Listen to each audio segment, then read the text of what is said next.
Pemirsa, pendakwa Bahar bin Smith ditetapkan sebagai tersangka kasus pengeroyokan anggota Banser di Cipondok, Tangerang, Banten. Ya, Bahar akan diperiksa Rabu besok.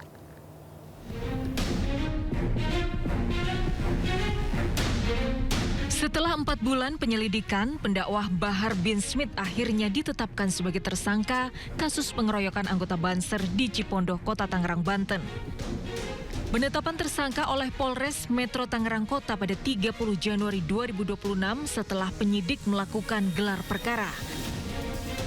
Kasat Reskrim Polres Metro Tangerang Kota AKBP Awaludin Kanur menyatakan Bahar bin Smith akan diperiksa pada Rabu 4 Februari besok. Kasus yang menjerat Bahar bin Smith terjadi pada 22 September 2025. Saat itu Bahar menghadiri sebuah acara di Cipondok, Kota Tangerang. Sementara seorang anggota Banser juga datang ke lokasi untuk mendengarkan ceramah. Namun saat anggota Banser mendekat dan ingin bersalaman dengan Bahar, sekelompok orang menghadangnya. Korban dibawa ke sebuah ruangan dan mengalami penganiayaan hingga luka-luka. Istri korban melaporkan peristiwa itu ke Polres Metro Tangerang Kota. Pemirsa, puluhan warga di kota Cilegon, Banten menanam pohon pisang hingga memancing ikan lele di jalan rusak yang digenangi air hujan. Aksi ini merupakan protes warga kepada pemerintah terkait kondisi jalan yang dibiarkan rusak selama 15 tahun.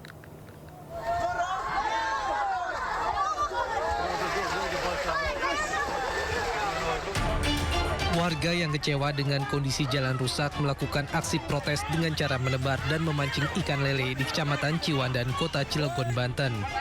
Selain memancing, warga juga turut menangkap ikan di jalan rusak yang digenangi air hujan tersebut. Selain itu, terdapat 5 batang pohon pisang ditanam di beberapa titik kerusakan jalan. Jalan yang rusak merupakan salah satu jalur penghubung dari Kabupaten Serang menuju Jalan Lingkar Selatan Kota Cilegon. Karena kerusakan jalan ini juga, banyak warga yang telah menjadi korban kecelakaan lalu lintas dan jatuh ke jurang di samping jalan. Ada 15 titik kerusakan pada jalan sepanjang 2 km tersebut. Selain aksi protes, warga juga mengancam tidak akan memberikan hak pilihnya pada pemilu 2029 mendatang apabila jalan tidak segera diperbaiki. Kami selaku warga di sini sudah terisolir loh. Selama 15 tahun tidak ada pembangunan jalan untuk sampai 2026 ini. Makanya warga tentunya semua warga ini menuntut. Lalu kami selaku lingkungan harus berbuat apa? Harus kemana saya mengadu? Kan harus ke pemerintahan tentunya. Kurang lebih jalan yang rusak ini antara perhubung Kota Cilegon dan Kabupaten Serang kurang lebih 2 km, itu bahkan bisa lebih. Karena memang jalan yang dilalui masyarakat setempat itu sangat memprihatinkan sekali. Bahkan sudah ada korban antara pengendara roda 4 dan juga roda 2 yang terjun ke tebing karena tidak ada pembatas jalan di samping bahu itu. Selama ini warga harus memutar lebih jauh atau terpaksa melintasi jalan rusak itu meskipun harus dibayang-bayangi perasaan khawatir saat melintas terutama pada malam hari. Warga berharap pemerintah bisa segera mengambil tindakan untuk memperbaiki jalur yang berada di bawah tebing tersebut. Pemirsa, kondisi akses penyeberangan desa Kalipasir, Kecamatan Waibungur, Kabupaten Lampung Timur menjadi sorotan. Ya, seorang warga merekam perjuangan anak sekolah berangkat menyeberangkan motornya di atas perahu kecil. Pertama itu tiangnya aja gagal, dan tahap kedua ini sudah mulai pembangunan, cuman dindingnya ini pembangunannya ini asal-asalan, jadi sampai terbuka. Dalam video yang dibagikan, nampak anak-anak berseragam sekolah menaiki perahu kayu yang sudah berumur untuk mengarungi sungai. Mirisnya dalam penyeberangan, warga dan pelajar tidak mengenakan perlengkapan keselamatan yang memadai, bahkan harus berdesakan penumpang dan sepeda motor. Kondisi ini terjadi di Desa Kalipasir, Kecamatan Waibungur, Kabupaten Lampung Timur. Saat dikonfirmasi, pemerintah Provinsi Lampung menjanjikan segera membangun jembatan Kalipasir sebagai bagian prioritas program Jembatan Merah Putih. Namun netizen menyesalkan mengapa tindakan harus terjadi saat viral terlebih dahulu. Sementara itu, perekam video mengaku dihubungi Wakil Gubernur Lampung, Jihan Nurlela, pasca videonya viral. Namun penyebar video ini tidak akan berhenti untuk menyampaikan situasi sebenarnya di sana. Jadi sampai terbuka dia, nggak jelas ini. Lihat ini. Oke, terima kasih untuk Wakil Gubernur yang semalam sudah telepon dan suruh menghentikan video saya. Saya tidak akan pernah berhenti sebelum jembatan Kali Pasir Webungur ini dibangun benar-benar terbangun. Karena kasihan saya anak didik, generasi bangsa ini. Ini desa Kali Pasir ini berdiri dari tahun 1960. Sekarang ini 2026. Otak kalian itu di mana? Kalau memang nggak bisa kerja, nggak usah kerja. Kalian itu digaji sama rakyat, tapi fasilitas rakyat itu nggak diutamakan. Ini anak didik generasi bangsa loh ini.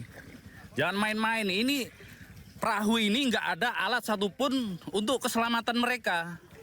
Coba mikir dari situlah. Kalian ini gimana? Coba kerjanya itu ngapain di sana?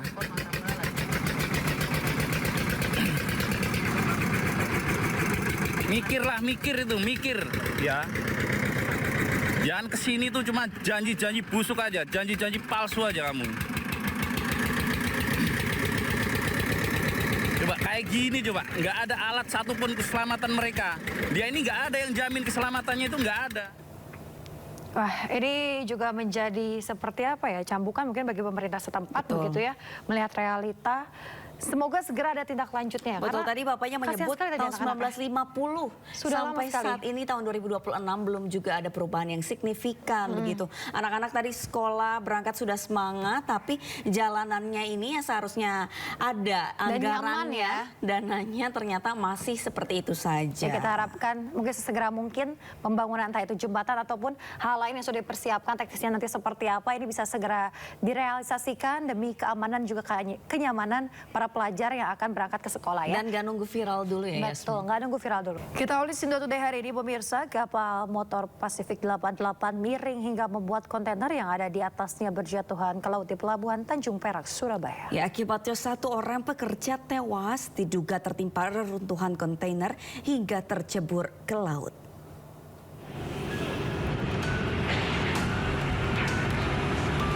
Inilah rekaman amatir saat muatan kontainer kapal motor Pacific 88 jatuh ke laut di Pelabuhan Tanjung Perak, Surabaya.